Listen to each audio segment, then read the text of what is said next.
There we go. I think you can all hear me. Welcome to Planning Committee. Before we start, as Gary Marsh is away, I, as Vice Chairman, have taken the Chairman's seat, and Dick is going to take the place of the Vice Chairman. Is that agreed? Thank you. Right. I have decided to change the order of running. Yes, sorry, yeah. Ask my Vice Chairman to read the safety and the prayer, please. Thanks, Chairman. The building fire alarm signal is a continuous two-tone alarm. On hearing the evacuation alarm, leave the building by the nearest marked exit route. Follow the green signs to the assembly point, which is the large staff car park opposite the entrance to the building. Anyone who cannot use the stairs will be helped by the officers present after other people have left. Do not return to the building until you're told it is safe to do so by an authorised officer. The whole of the council site is a no smoking area. Filming from the public gallery is permitted, but members must please refrain from filming within the council chamber so as not to distract the meeting. Mobile phones must be switched off or to silent. Thank you. Thank you, Chairman. Thank you very much, Vice Chairman. I introduce the committee. On my right, I have a Senior Planning Officer, Steve King. Sorry, my computer shut down for a minute. My name is Philip Coote. I'm the Chairman. Dick is the Vice Chairman, and we have Zach Molam and Tom Clark as our legal representatives. And in front of me are the committee. Start with apologies for, I've decided to change the order of running and to bring the last matter first so that people don't have to sit around listening to things that have no interest to them. First, item 1, to receive apologies for absence.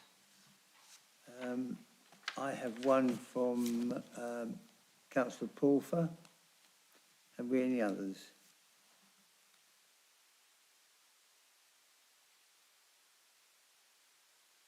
Any other?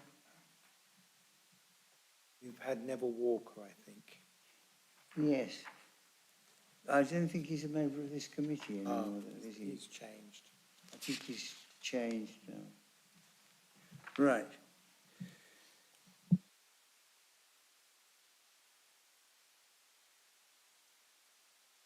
Oh, yes. Yes, one from Gary Marsh. That's well done. Thank you very much. To receive declarations of interest from members in respect of any matter on the agenda. Do I have? Yes, Mr. Councillor Brown. Thank you, Chairman. I'd like to declare a registrable interest as local correspondent for the Open Spaces Society in Mid-Sussex. Thank you. Thank you. And Councillor Eggleston. Yes, thank you, Chairman. Item 8 on the agenda, 3 Alexandra Road. I've known the applicant for at least 12 years, and whilst that probably doesn't give me a prejudicial interest or personal interest, and having discussed the matter with the monitoring officer, I've agreed that I cannot approach this application with the objectivity that's required, and so I will withdraw from consideration. I'd also like to confirm that I've not spoken to any other members of the committee about this application. Thank you, Councillor. Confirm the minutes of the meeting of the 14th of April. Has anybody got any arguments with that, or do I have an agreement? Yes? Agreed. Thank you very much. Moving on. Items recommended for approval. As I said, we're going to the last first, which is item DM 22/07/82. And have a presentation? Yeah. Would you like to give us a presentation, Leslie? Thank you. Thank you very much, Chairman. Okay, so this is an application for the change of use from land that was previously used as informal open space to private garden land. See the site outlined in red. Just looking at the site plan, in my report I refer to various other nearby areas of informal open space. So just to show you on this where I can, there is a small area immediately opposite the site. There's an area here that lies on either side of Churchill Way, and then just about here there is another long strip of similarly open space. Shot. And that's the site. So you can see 3 Alexandra Road is here.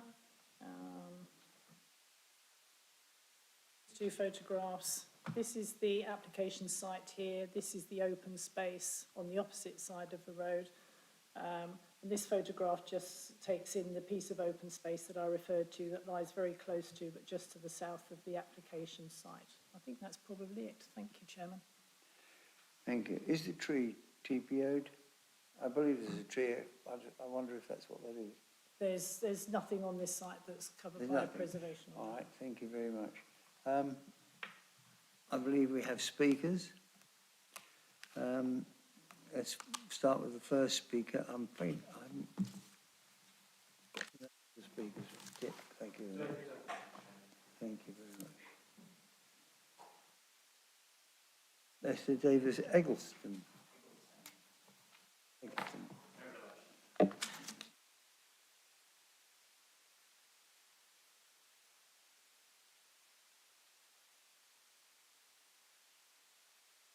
You have 2 minutes, sir.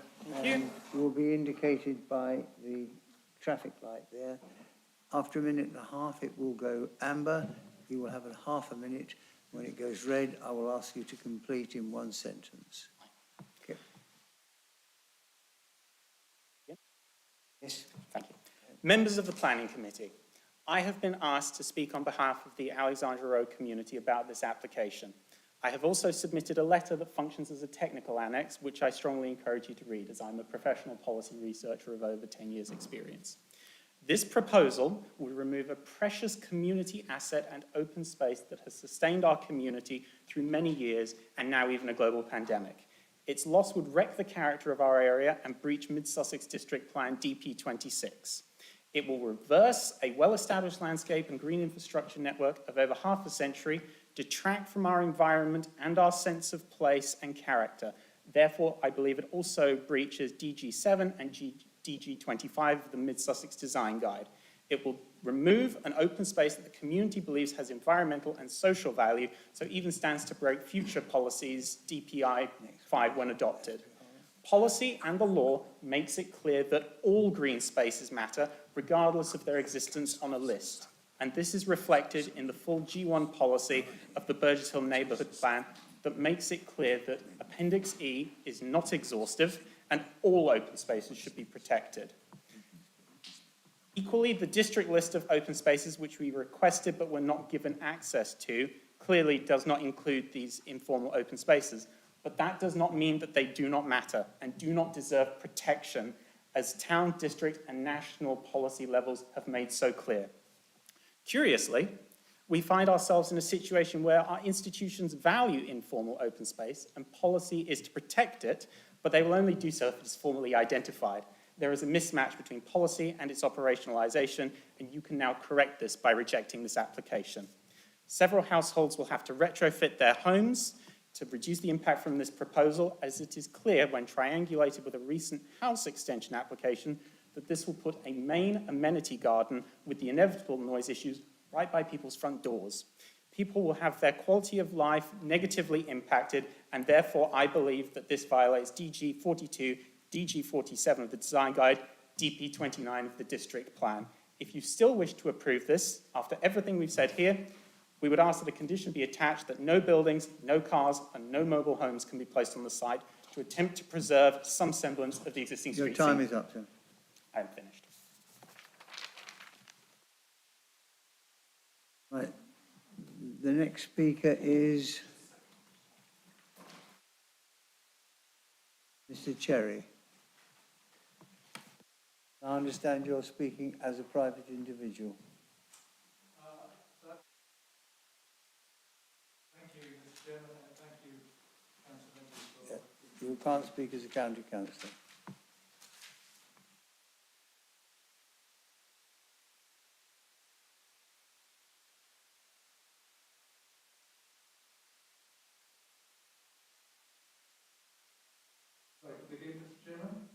Please do. You know the procedure. I don't know the new equipment, though. Right.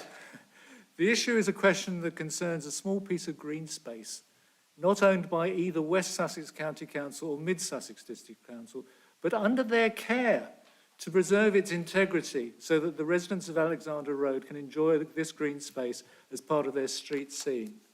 So why should this piece of land, not owned by the council, be under its care when it is not part of a highway and has no footpath that leads anywhere? The answer is simple.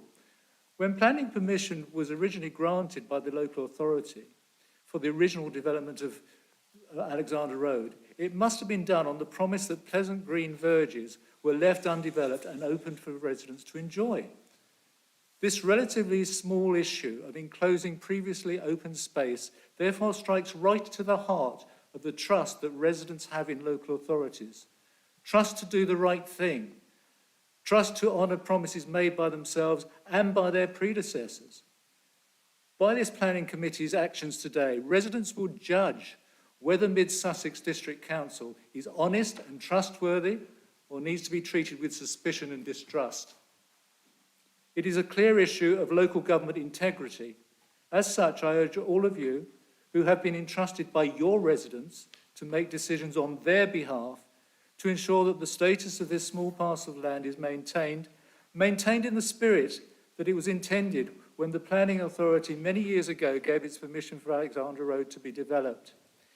If you sanction this planning request, the trustworthiness of Mid Sussex will rightly be called into question and certainly found to be wanting. Thank you. Thank you. I call... Sorry, Chair. Sorry, Chair.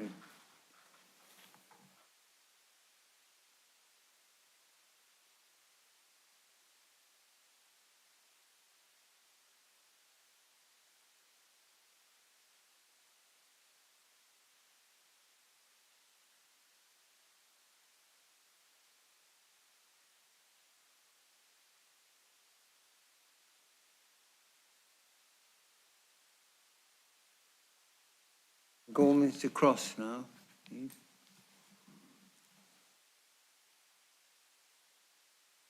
Mr. Cross, I understand you are the applicant.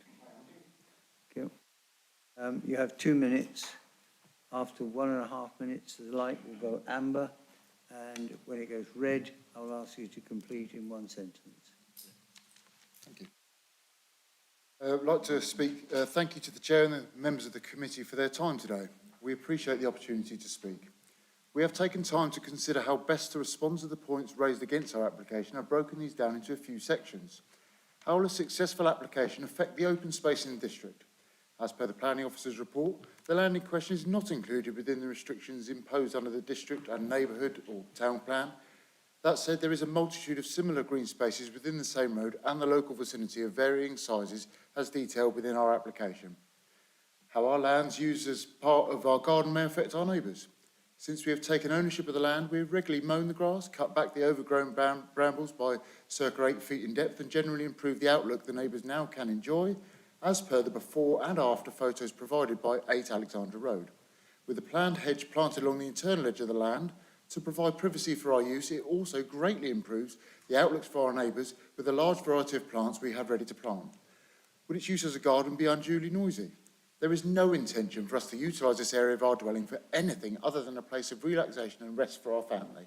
As per our other planning application to extend our home, this clearly shows we have no intention to build a dwelling on this area of our land, thus we intend to maintain and utilise our garden in the same manner as our neighbours do their own. How will fencing and planting a hedge affect the visual character of the area? There are many properties in the road and local area with the hedging around their curtilage, some of them even 7 to 8 foot high. The erected chain link fence will allow swift growth of the hedging through the fence to hide it, yet maintain the security of our garden to keep our dogs safe. The variety of deciduous and evergreen shrubs will provide a pleasant and varied hedge to have as an outlook for our neighbours. Biodiversity. Although we have removed 10.9 metres of illegally planted shrubs, we have researched and purchased sufficient shrubs to cover over 33.7 metres of fence line, more than 3 times what has been removed. These shrubs include berries, nesting areas, blossoms to encourage and support birds, insects and bees. Thank you for your time. Thank you very much. And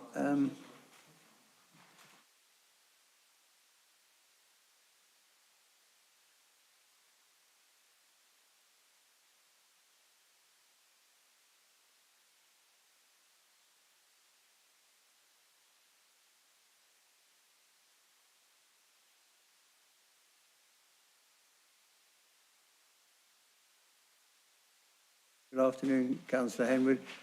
You are not restricted to time, but I would ask you to be concise and to the point. Thank you very much. Thank you very much. There are many small pockets of green space scattered among our neighbourhood. These pockets of green space greatly enhance our communities and neighbourhoods, providing a sense of openness, greenness, contributing positively to the street scene and allowing spaces for all children to safely play.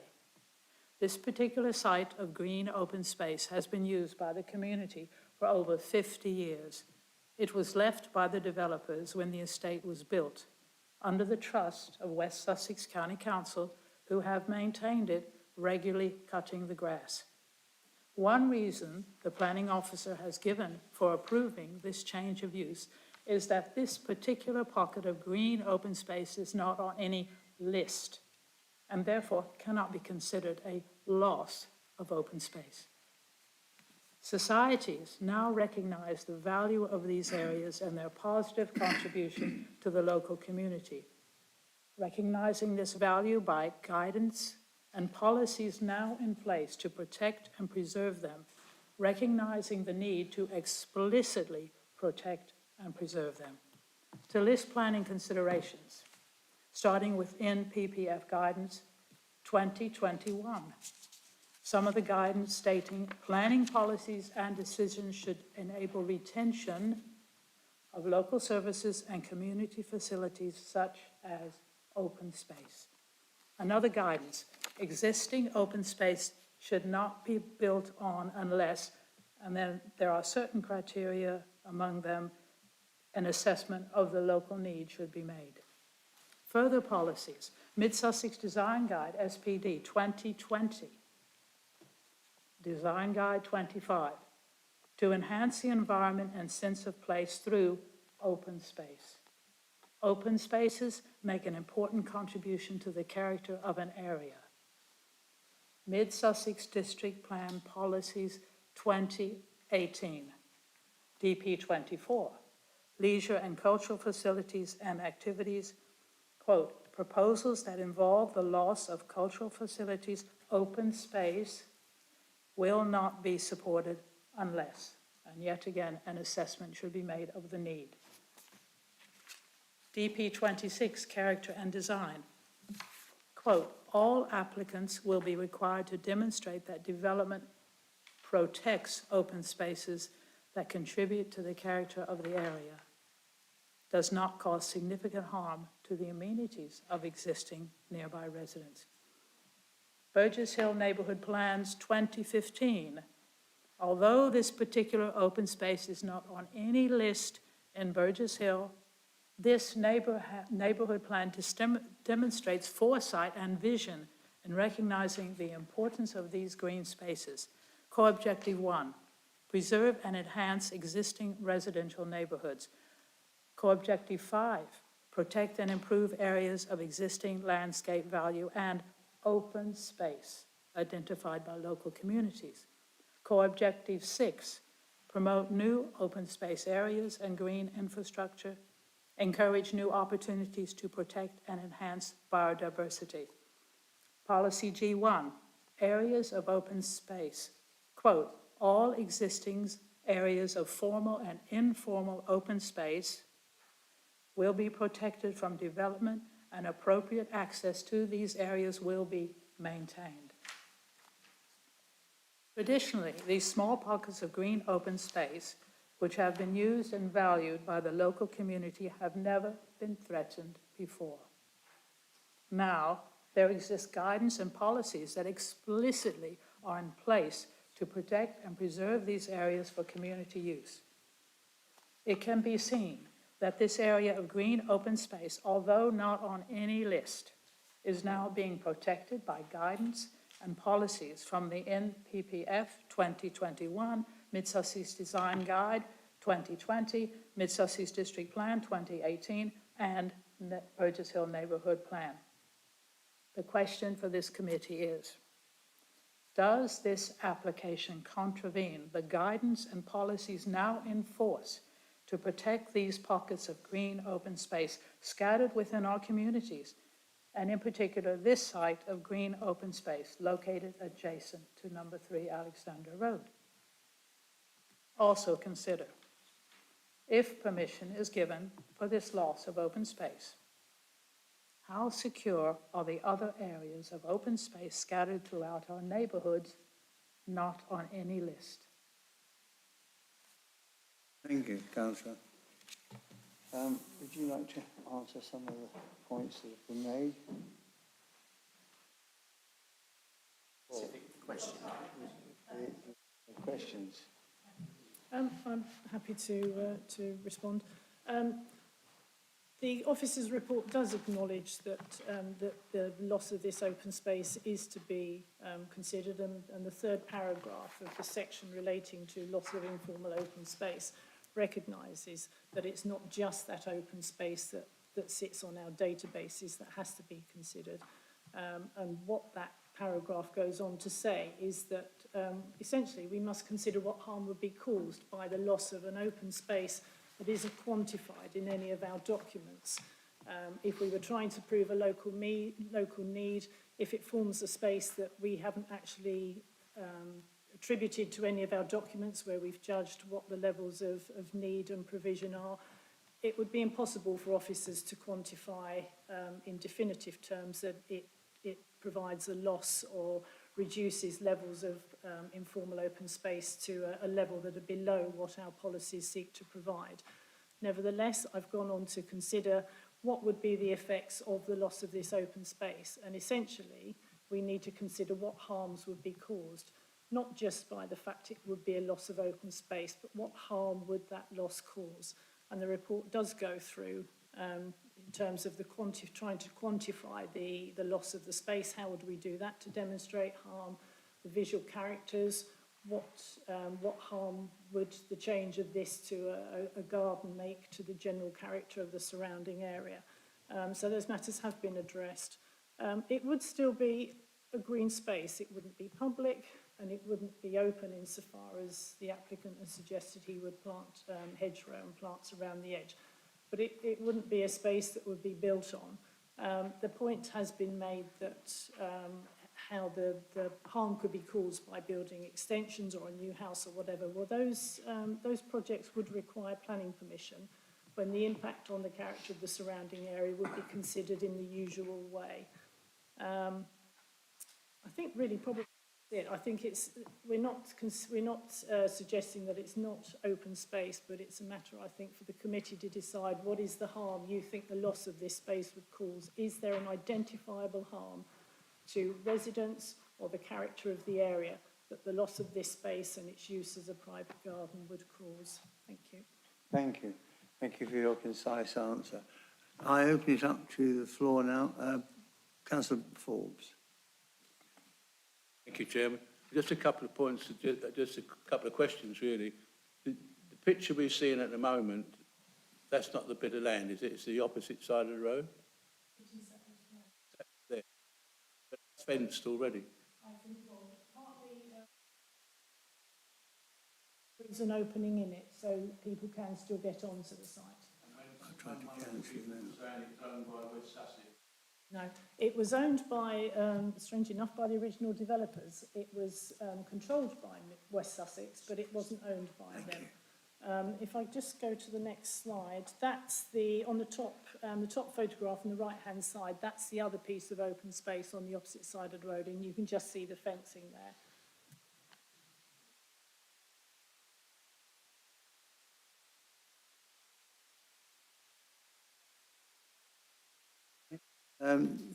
Councillor de Bell, please. Thank you very much. Thank you very much indeed, Mr. Chairman. Sir, I feel very much for the people of the situations like this, where pieces of land suddenly crop up and they are available to be sold, and the concern is always that it'll all get built on and there will be no green space. So I was delighted to hear that the gentleman that wants to buy the land has no plans to do any such thing. And I think that this can probably be covered quite conclusively. The officers have said that it would be difficult to actually refuse this on planning rules, and I totally understand that. It could easily be resolved by the addition of two conditions. One, that yes, it can be sold, but it should not be built on, and it should not have vehicles parked on it. But indeed, I was very encouraged by the gentleman saying that he wishes to add it to his garden. And I think in that way it would remain an open space and it would carry on being what it is to the community at the moment. Thank you, Councillor. Councillor Phillips. Thank you, Chairman. Can I just clarify the situation? The land has obviously been sold to the gentleman, so it's now in private ownership. And as I say, there is already a fence there, but I understand the gap where the gate was has been removed. But as it is in private ownership, even if we refused, would he still be able to put a fence that would enclose the entire area? Well, my view is that since it has a public use, and quite aside from whatever happens with the stopping up order, this application has been made seeking a change of use. So as long as it is acknowledged to be public open space, then access, in my view, needs to be retained to the space. But as we can see from the photograph, the fence at the moment surrounds most of the site, and there's no reason that that shouldn't remain.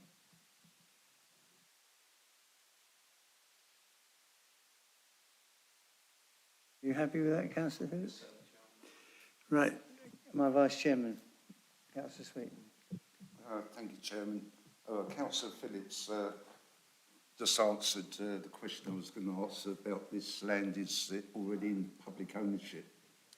And the case officers just mentioned as well that there's a stopping up order to restrict public access, but that application has been made, but is yet to be heard, as I understand.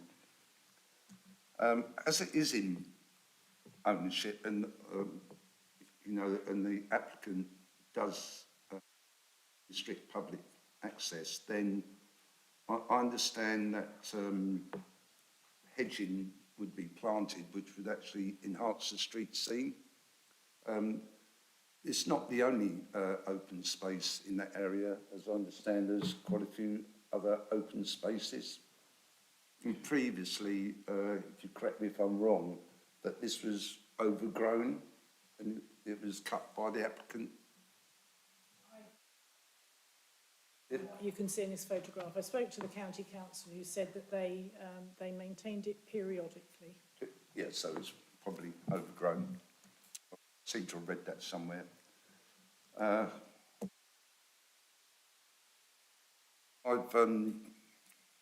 don't think there's really other real planning applications, policies rather, to refuse this application.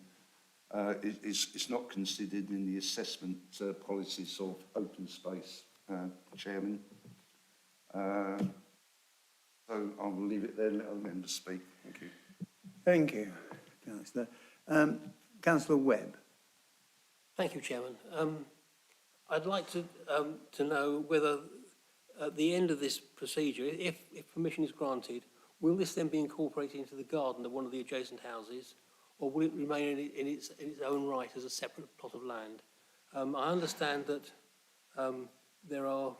it's easy to put conditions on it to stop it being built on, but if it was incorporated into one of the adjacent gardens, it could then change the overdevelopment of that site considerably.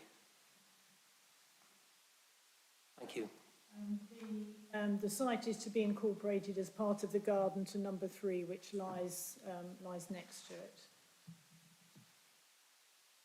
You happy with that, Councillor? Councillor Brown. Thank you, Chairman. I'd just like to come back on my position as a local correspondent of the Open Spaces Society. And the Open Spaces Society is, it's one of its main aims is to maintain open spaces. So I'm going to say a few comments, if I may, but I won't be voting on this because people may feel that I've got a predetermined interest, which I haven't actually, but in the interest of that, I will abstain. I'd like to just ask about this motion, this suggestion by Councillor de Bell to add clauses in about the garden. Such clauses are not there at the moment, so is it possible for them to be added? My next point is about development. And I don't see any development here.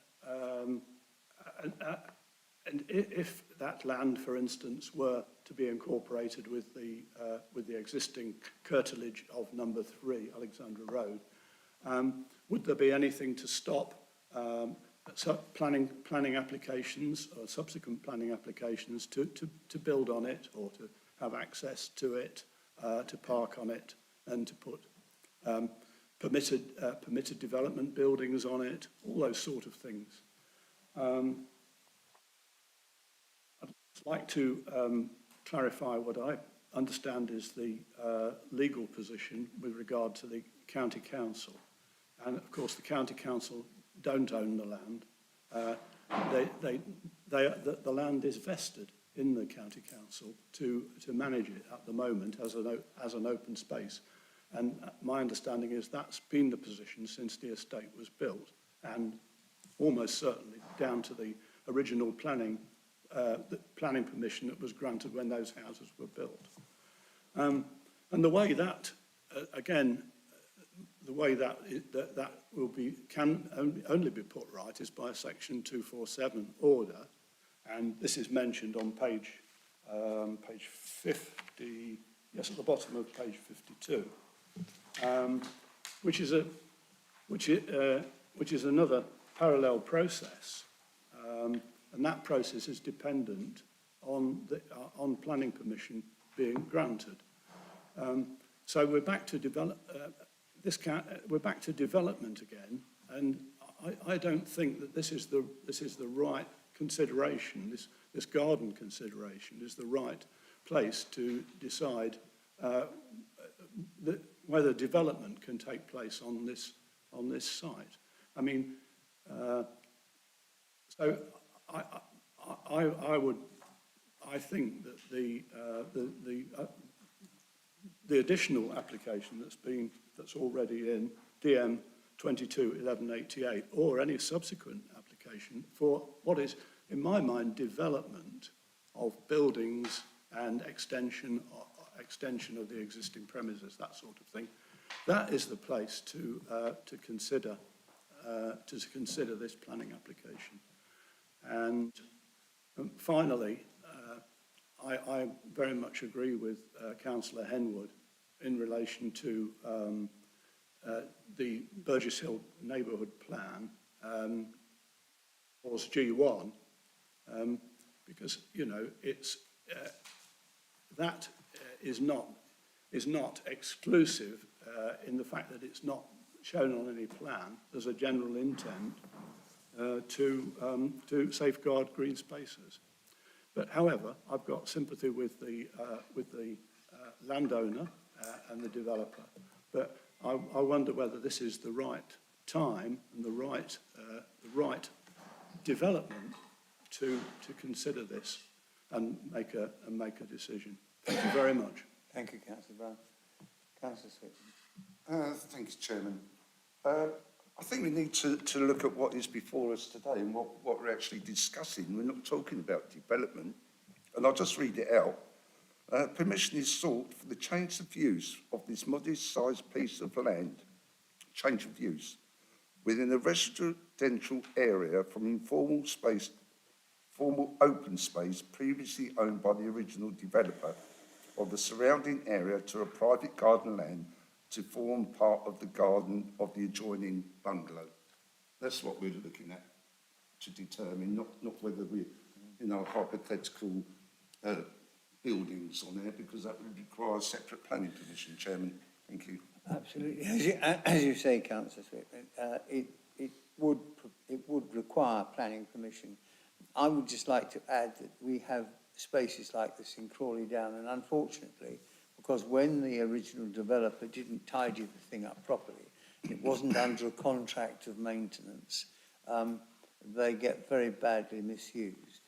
And this would protect this piece of land from that. The applicant has already said that he intends to keep it as an open space with hedges. And so I have read the report. I think the report is very concise. And I would like now to move to a decision. Can I have a seconder, please? Discuss the extra conditions suggested by Councillor. Well, I thought it was already covered in it, wasn't it?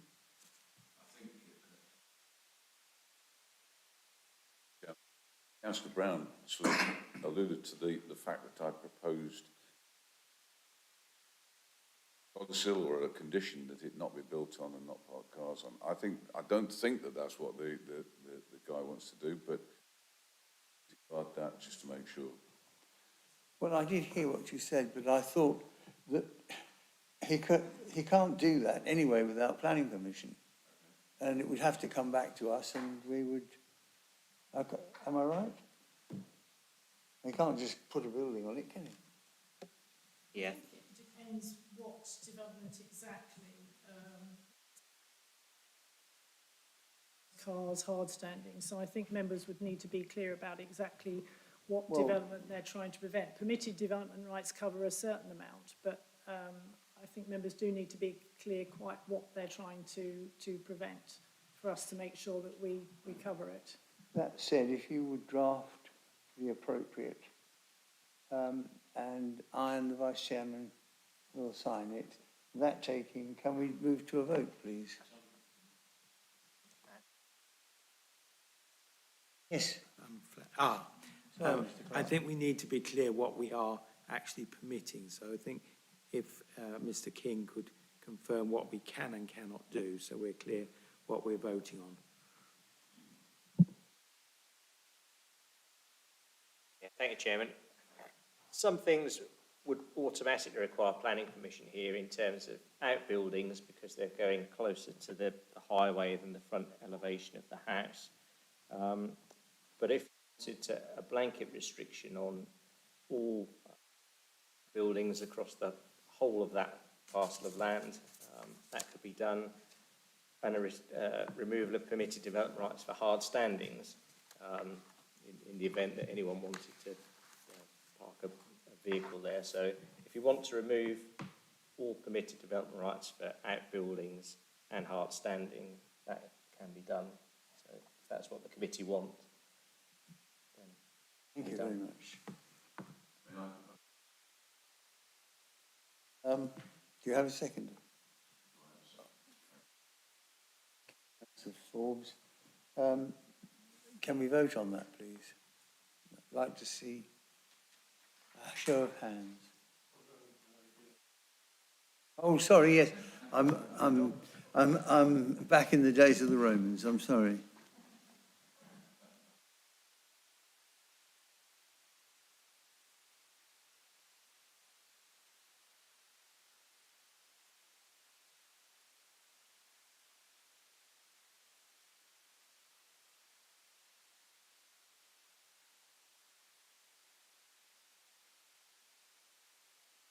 We got an answer?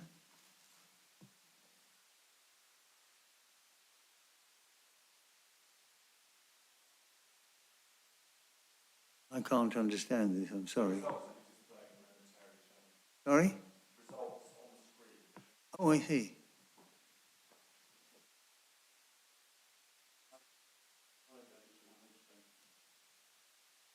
Right, thank you very much. 5-4 and 1 abstention. Thank you very much.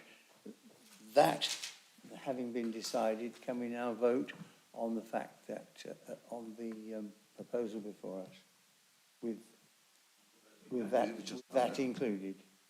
Have we voted on that? Yes. I'm sorry, I've got myself in a muddle.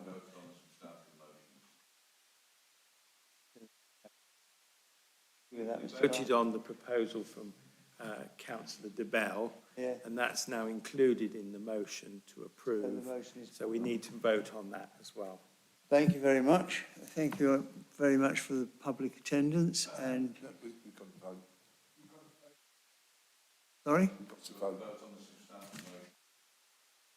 That's what I just said.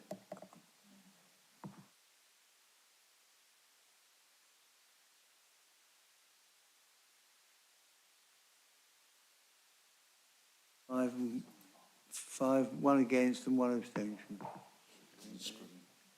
I see it there. I'll read that from here.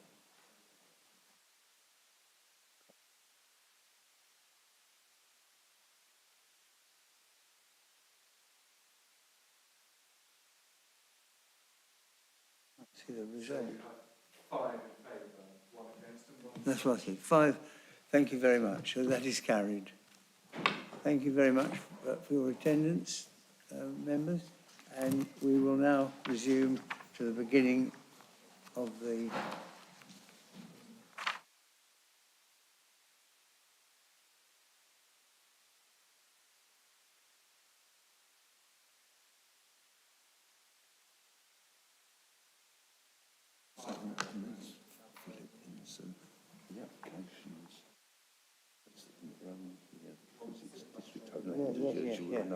Yeah.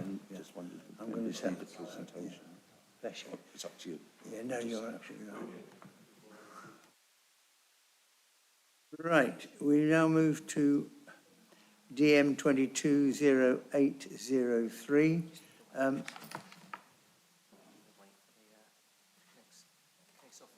Oh, sorry, pardon.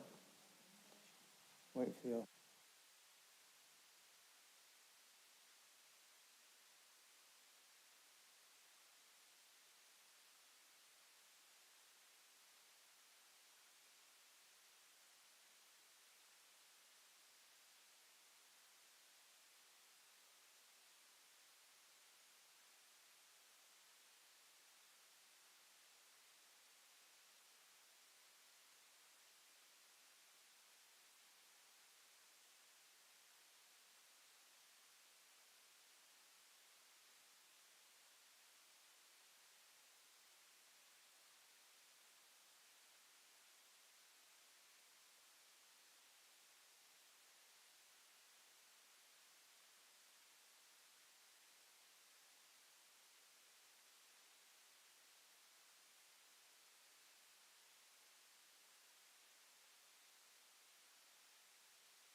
I would point out that this is only before us because it is district council land and the requirement is that it is heard by a committee. Hand it over now to the officer to give us an explanation. Thank you. Yeah, thank you, Chairman. Yes, so as you say, this application is in relation to 2 combined units in the orchard, Tayward Heath, and the application is for amendments to the fenestration, and the reasons for it being here were obviously just explained by the Vice Chairman. The existing building is characterised by windows to the, well, both side elevations facing the passages with obviously face brickwork surrounding to below and to the side. That is to be altered partially on one of the elevations and both on the other elevation to full height. Windows. This mirrors those opposite at Marks and Spencer's, which is also characterised by full height windows. So it won't be out of character. This is obviously the existing windows here for the commercial unit. The use of the creation of enlarged windows is considered to be appropriate and consistent with obviously the ever evolving and modernising contemporary character of the shopping centre.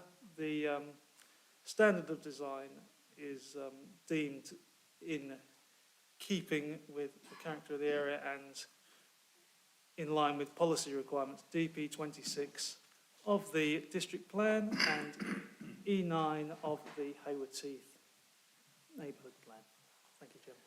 Thank you very much, Mr. Horrell. Has anybody got any questions? I can't see really that there's any objection to this. It's purely to improve business. Oh, I'm sorry, Vice Chairman. Thank you, Chairman. Recommend approval. Thank you very much. Is that agreed? Vote. Oh, we've got to vote, yes, sorry, pardon. I'll get...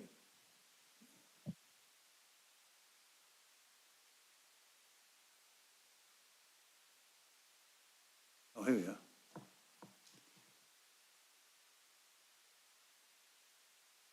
That's in favour, 8 in favour, none against, no abstentions. So that's carried. Thank you very much.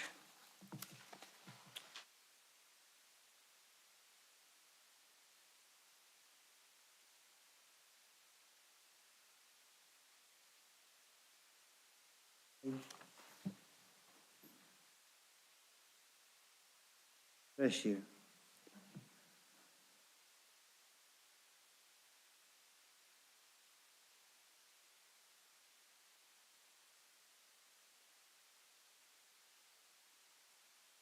We voted, haven't we? Yes. Yeah. I'm waiting for the next officer. Thank you very much.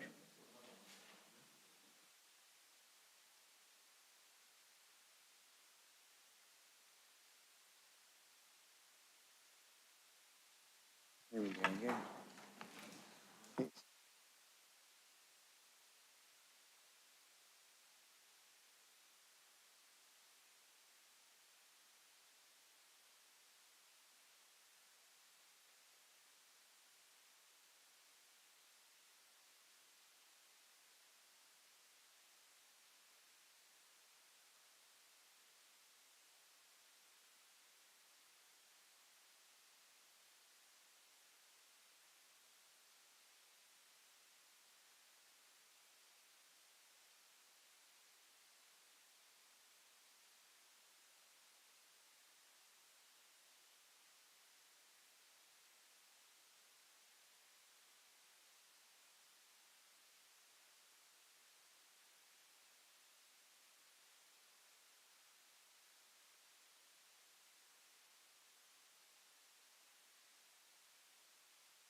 I would remind everybody again, this has only come before us because it is on council land, and so we'll have a short presentation, after which hopefully we can clear the matter.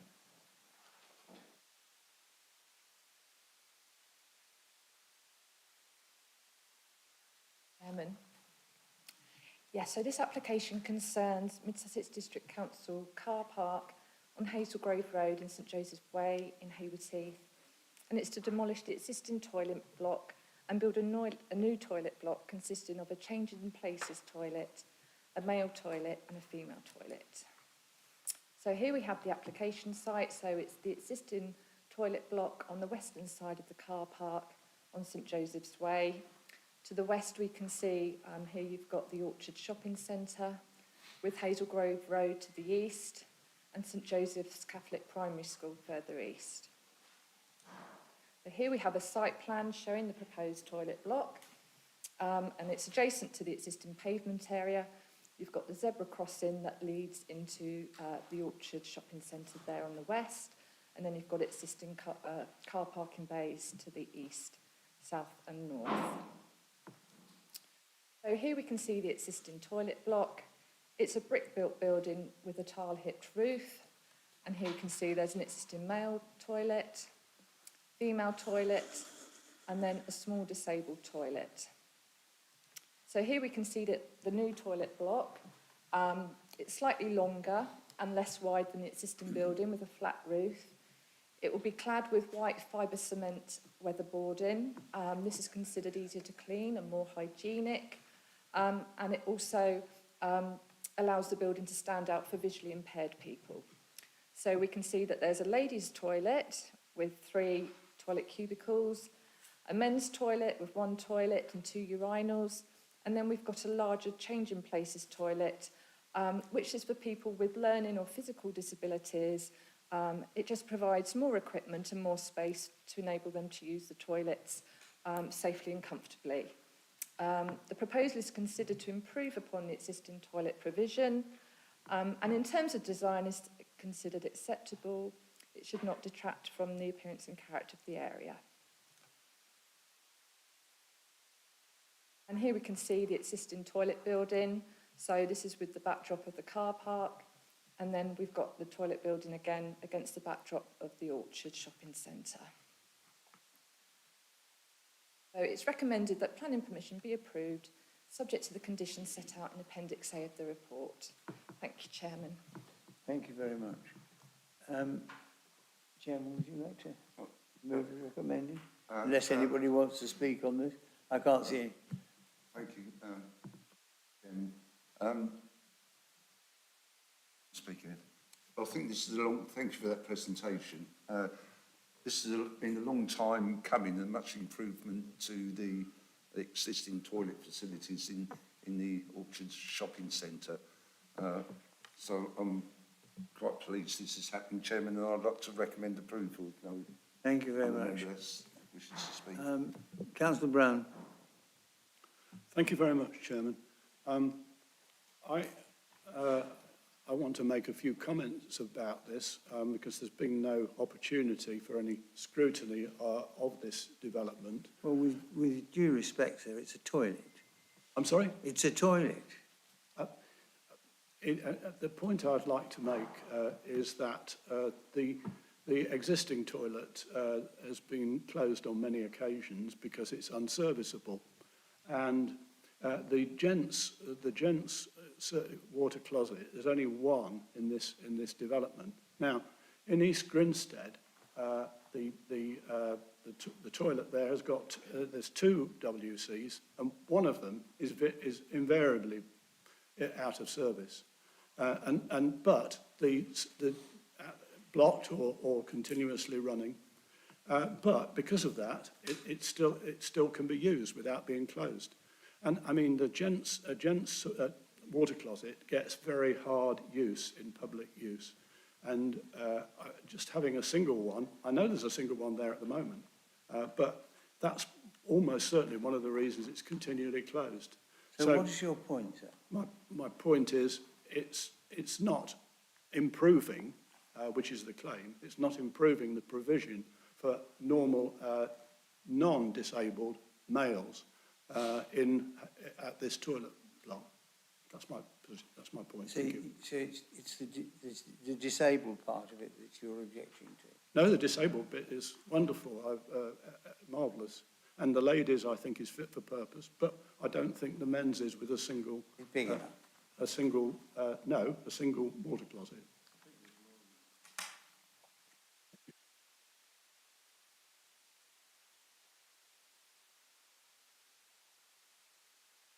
you like to comment on that?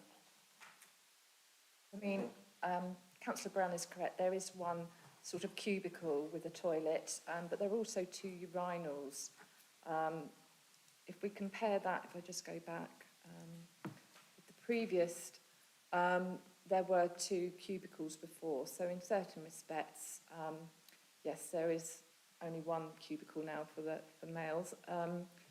But it's considered that certainly in respect of making the building more accessible for the wider society and people with learning or physical disabilities, that this change in places toilet is a great improvement upon the existing provision, when you can see the existing disabled toilet is really quite modest in size in relation to the existing female and male toilets. Thank you. Has anybody else got anything they want? Mr. Councillor Webb. I see that the design is for a building with a flat roof, and it's replacing one with a pitched roof. Can I ask the planning officer how that compares with the design guide? This is a functional building, so I think it's been designed with that in mind. Yes, perhaps you would encourage a building to have a pitched roof, but in this instance, we do have toilet blocks elsewhere in the district that are almost identical to now what's being proposed. In terms of how it will sit within the locality, it's not considered that it would be harmful or detrimental to the appearance and character of the area, and therefore, you know, it's considered in accordance with development plan policies and neighbourhood plan policies. Councillor Hinkson. Thank you, Chairman. Yes, I mean, I think the point is well made by the officer. This is a functional building, so we're not talking about you know, a residential property with a flat roof. It's a functional building, and it's not. And equally, on Councillor Brown's point, you know, it's a planning application for a toilet facility. We don't prescribe the number of closets and urinals that are required in the unit. We are providing a toilet facility, and most importantly of all, we're providing in Haywards Heath a changing places toilet facility. You know, every town and village should have one. I came from a meeting yesterday in Burgess Hill looking at inclusivity, and a facility like this for people with special needs or severe disabilities is absolutely essential. And I'd rather that we focused on that as opposed to whether there are one or two closets for men. I fully support this application. Councillor Sweatman's right; it's overdue, and I welcome it. And if you've recommended it, I'd like to second it. Thank you very much. Can we move to a vote, please?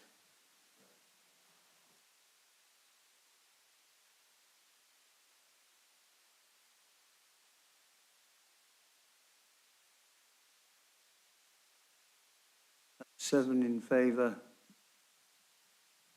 Abstentions? No. Where's the one abstention? Doesn't come up on here. Someone doesn't press their button. There's eight in favour, no abstentions, none against. Go and do this. Yeah, that's carried. Thank you very much.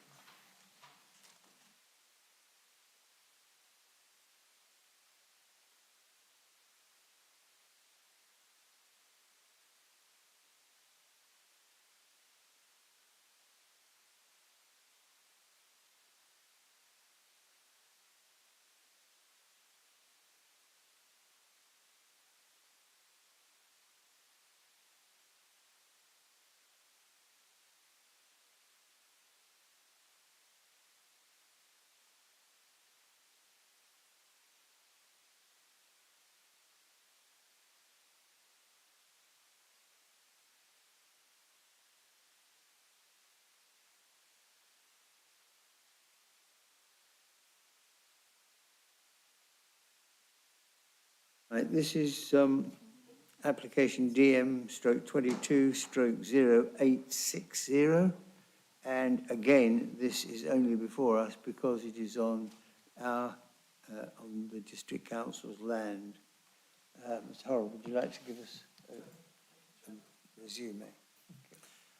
As you say, the reason why it's before us today, the proposal is for the refurbishment of the existing clubhouse with external and internal alterations to modernise it.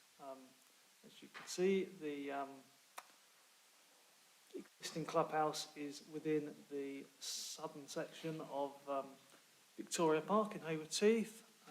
The site and the associated courts are marked in red with properties in Park Road to the south and those in Haywards Road to the east, with the park to the north and west of the existing clubhouse. So yes, the current clubhouse is a flat-roofed, timber-clad structure built in the early 80s and relatively unimproved in that time.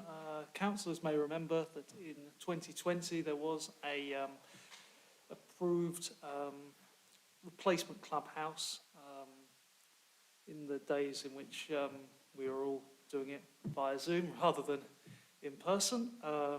Unfortunately, due to financial constraints, that has been unable to be implemented, so this more modest refurbishment of the existing is being proposed. It has various external and internal changes. The external changes include new windows with doors that are suitable for disabled access to the front, and new roof coverings and guttering, with the existing timber cladding to be replaced with a cedral cladding, with a new replacement spectator area to the front with a level access, so therefore usable for wheelchairs. The internal changes include the provision of a electricity supply for lighting and water heating, the installation of a unisex and disabled compliant WC with the relocation of the existing kitchen facilities, and coupled with minor drainage alterations to allow for obviously these internal changes. So that's the view from the west of the existing, east or looking west, and then that's looking from the north looking south of the existing. The proposal is set obviously within a public park and would be seen in context with the adjacent tennis courts. It's, an improvement of the existing building, and given its nature, would not be deemed harmful to neighbouring amenities, the character of the area, and obviously the modernisation of the district's leisure facilities is supported at both district and neighbourhood plan level. Therefore, it's recommended that the proposal is approved. Thank you, Chairman. Thank you. I think this is great. Unfortunately, in Crawley Down, our tennis club is suffering and is likely to close. This is obviously thriving, although they can't spend as much money as they would like to. So unless anybody wants to discuss it, I ask the Chairman, the Vice Chairman to Thank you, Chairman. recommend it. I have no comments, at least. It's a shame that the larger clubhouse couldn't be delivered, but obviously financial restrictions. So I'd like to recommend approval, Chairman. Can we? Oh. Councillor Phillips.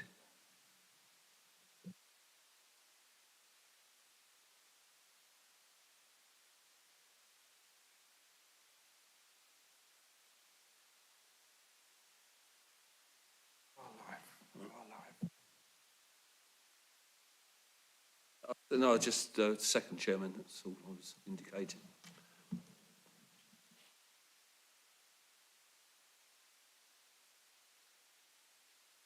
Not vote. So go to the vote. No, go to the vote. Come on.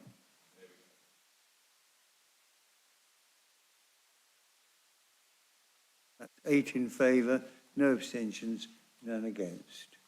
Thank you very much. I